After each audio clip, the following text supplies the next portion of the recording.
Pour les amateurs de films avant-gardistes, nous sommes à la veille de l'un des jours les plus attendus de l'année, l'Oddfest. Il s'agit d'un prestigieux festival de cinéma qui présente les œuvres de certains des noms les plus insolites du cinéma.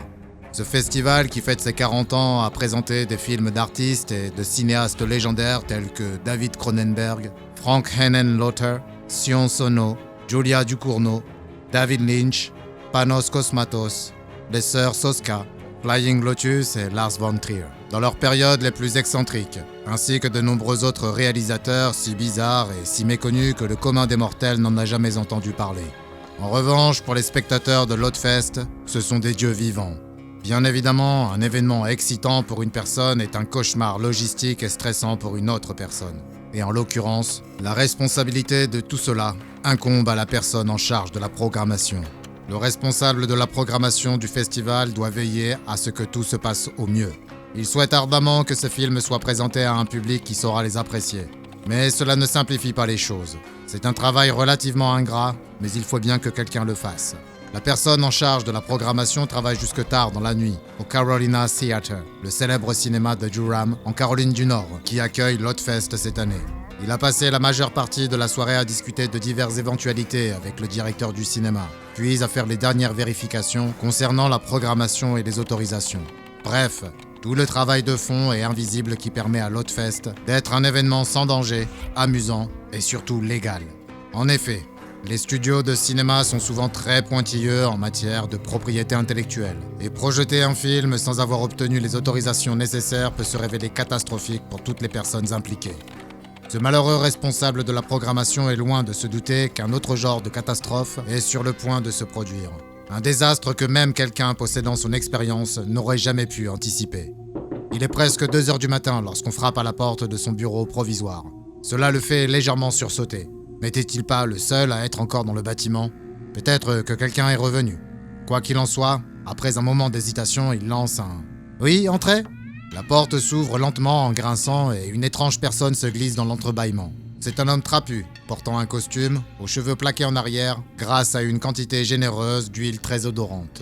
Derrière cet étrange homme de petite taille, qui rappelle un peu au responsable de la programmation l'interprétation du pingouin par Danny DeVito dans Batman Returns, se tiennent deux grands hommes au visage terne qui se ressemblent étrangement.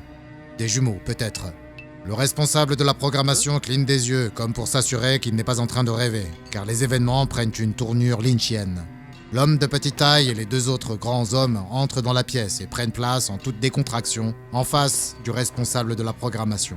Ce n'est qu'à ce moment que ce dernier remarque la petite mallette que porte l'étrange homme de petite taille. Il finit par trouver le courage de leur demander qui sont-ils au juste, et ce qu'ils font ici la veille du début de l'Oddfest. Le petit homme affiche un large sourire, presque effrayant, et dit d'une voix étrangement douce « Nous représentons les braves gens de l'AWCY ». Soudain, le responsable de la programmation est pris de sueur froide. Et c'est bien normal. Le groupe AWCY est l'un des plus importants mécènes de l'Oddfest. C'est grâce à lui que le festival a pu continuer à fonctionner ces 20 dernières années, depuis que toutes les autres subventions se sont réduites. Le responsable de la programmation s'en veut de ne pas avoir compris plus tôt. Cela doit être dû à son manque de sommeil. Immédiatement, il affiche un sourire chaleureux un peu forcé. Il est en face d'hommes d'une très grande importance. « Oh, bien sûr !» dit le responsable de la programmation, afin de ne pas perdre la face. « Où sont donc passées mes bonnes manières ? Puis-je faire quelque chose pour vous ? Est-ce que le festival se déroule comme vous le souhaitez ?» L'homme de petite taille pose sa mallette sur la table et l'ouvre, avant de la tourner vers le responsable de la programmation. À l'intérieur, il y a 4 DVD.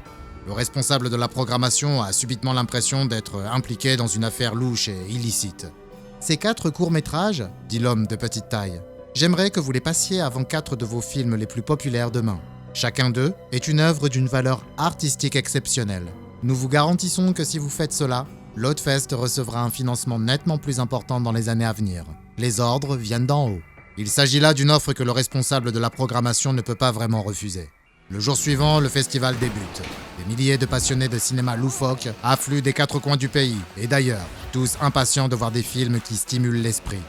Cependant, rien ne les a préparés à l'ampleur du changement que leur visionnage d'aujourd'hui va provoquer. Les spectateurs sont réunis pour visionner les 4 films les plus populaires de la journée et se voient annoncer qu'ils seront les premiers à découvrir des courts-métrages inédits présentés en avant-première à l'Oddfest, en guise de mise en bouche pour les films plus longs à venir. Ils sont tous très excités quand les courts-métrages que le responsable de la programmation a reçus en pleine nuit commencent à être diffusés. Comme on pouvait s'y attendre, ces courts-métrages sont étranges, bizarres, voire dérangeants pour la plupart. Mais la partie la plus dérangeante de l'expérience ne se déroule qu'après coup. Aux grandes dames du responsable de la programmation et de ses nombreux collègues, un véritable désastre se produit au Carolina Theatre. Des bagarres éclatent dans les tribunes, de violentes bagarres qui laissent beaucoup de gens en sang et en charpie. Certains mettent le feu au cinéma et brûlent les bobines d'un certain nombre de films aussi rares que précieux.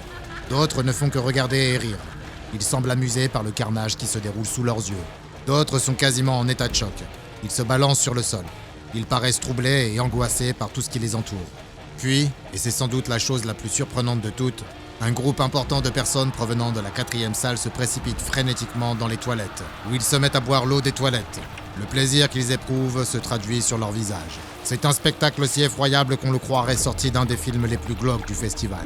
Il faut à la police de Durham beaucoup de temps, d'efforts et d'effectifs pour maîtriser ce que l'on peut appeler désormais l'émeute de l'Otfest. Mais personne ne savait que ce qui a eu lieu aujourd'hui n'était qu'un avant-goût des terribles atrocités à venir. En effet, tous ceux qui ont vu les courts-métrages ce jour-là ne seront plus jamais les mêmes. Cela ressemble peut-être au plus horrible des cauchemars que pourrait faire un cinéphile. Mais c'est malheureusement la dure réalité lorsqu'il s'agit du SCP-1127. Une série de courts-métrages anormaux d'une durée de 23 à 42 minutes, qui auraient été créés par les membres d'un collectif artistique anormal connu sous le nom de Are We Cool Yet ? AWCY. Sommes-nous toujours aussi cool ? Jusqu'alors, la Fondation a été en mesure de contenir 4 exemplaires différents de ces maudits courts-métrages. Mais les chercheurs et les agents de terrain n'excluent pas la possibilité qu'il y en ait d'autres en circulation, ou qu'il y ait de nombreuses autres copies des films qui demeurent toujours accessibles au public. La raison pour laquelle ces films ont reçu une dénomination collective au sein des archives de la Fondation, plutôt qu'une série de dénominations individuelles, est que ceux qui ont été témoins des films ont noté des ressemblances stylistiques considérables entre eux, même si le contenu peut être différent. Par exemple, la majorité des séquences de chaque film est tirée de sources préexistantes, telles que d'autres films, des bulletins d'information, des documentaires, des programmes télévisés et des images d'archives. Chacun de ces films comporte également un personnage, le narrateur, qui confère au film une sorte de cohérence. Ces narrateurs s'immiscent parfois dans les séquences qui ont été réutilisées.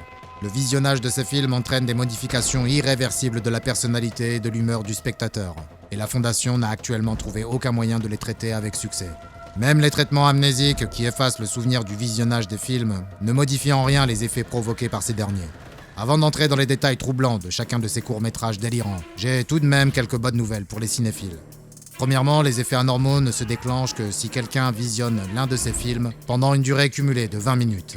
Donc si vous regardez un film et que vous vous retrouvez devant certaines des caractéristiques dont nous allons parler, fuyez avant que les propriétés anormales n'aient le temps de se manifester.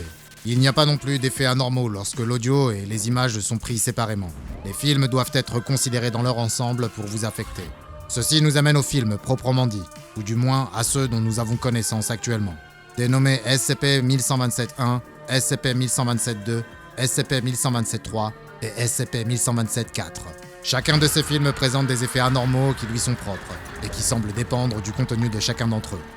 Commençons par les aspects les plus légers avant de nous intéresser progressivement aux détails les plus cauchemardesques. La narration du SCP-1127-1 est assurée par un clown nazi. Et non, je ne suis pas en train d'exagérer. Le SCP-1127-1 est un film de 23 minutes intitulé « Les clowns ont-ils toujours été jaunes ?» et a été retrouvé pour la première fois inséré illégalement dans un film non anormal projeté dans un cinéma de la ville de New York. Comme je l'ai mentionné il y a peu, le narrateur de ce film est un homme portant un uniforme SS datant de la Seconde Guerre mondiale. Son visage est maquillé en clown. Les images réutilisées, ainsi que les images d'archives de la Seconde Guerre mondiale, proviennent en grande partie de films qui traitent des événements et des retombées de cette guerre tragique et des nombreuses atrocités qui ont été commises. Notamment Portier de nuit, le film jamais diffusé de Jerry Lewis, Le jour où le clown pleura, et même La mélodie du bonheur. Le clown nazi se lance dans une diatribe sur la notion d'humour, avant de sortir son pistolet et de tirer une balle dans la tête de Jerry Lewis. On peut penser que les spectateurs jugeraient ce contenu dérangeant, mais au contraire, ceux qui ont regardé ce film le décrivent souvent comme le film le plus drôle qu'ils aient jamais vu. Et pour ceux qui ressentent les effets anormaux du film, l'étrangeté ne s'arrête pas là. Le SCP-1127-1 inverse les notions d'humour et de dégoût. Durant le reste de leur vie, ils trouveront hilarant ce qui est généralement considéré comme déprimant, morbide ou dégoûtant, et trouveront dégoûtant et dérangeant ce qui est censé être comique. Les guerres, les tragédies, La cruauté et les funérailles deviennent soudainement comiques. Mais lorsque les chercheurs de la Fondation ont testé le film sur un groupe d'agents de classe D, ceux-ci ont manifesté des réactions de violente répulsion vis-à-vis de la comédie. Un agent de classe D a dû être maîtrisé physiquement lors de la projection d'un épisode du Cirque volant des Monty Python.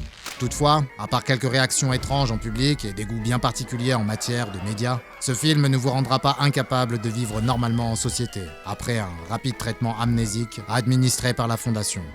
On ne peut malheureusement pas en dire autant du prochain.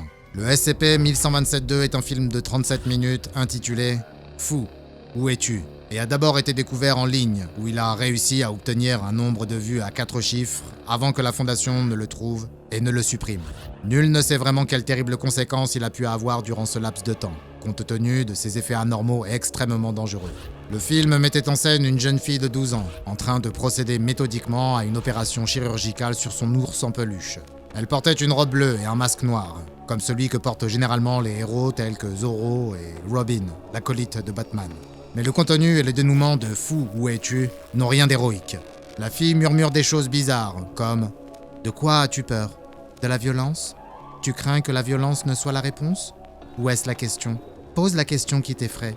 Tu connais déjà la réponse. La douleur ne fait pas mal. » Et en même temps, des images pour enfants et des images d'une violence inouïe sont diffusées, notamment le tristement célèbre film d'horreur « Face à la mort » et les vieux dessins animés Bugs Bunny des années 40 qui n'ont vraiment pas bien vieilli.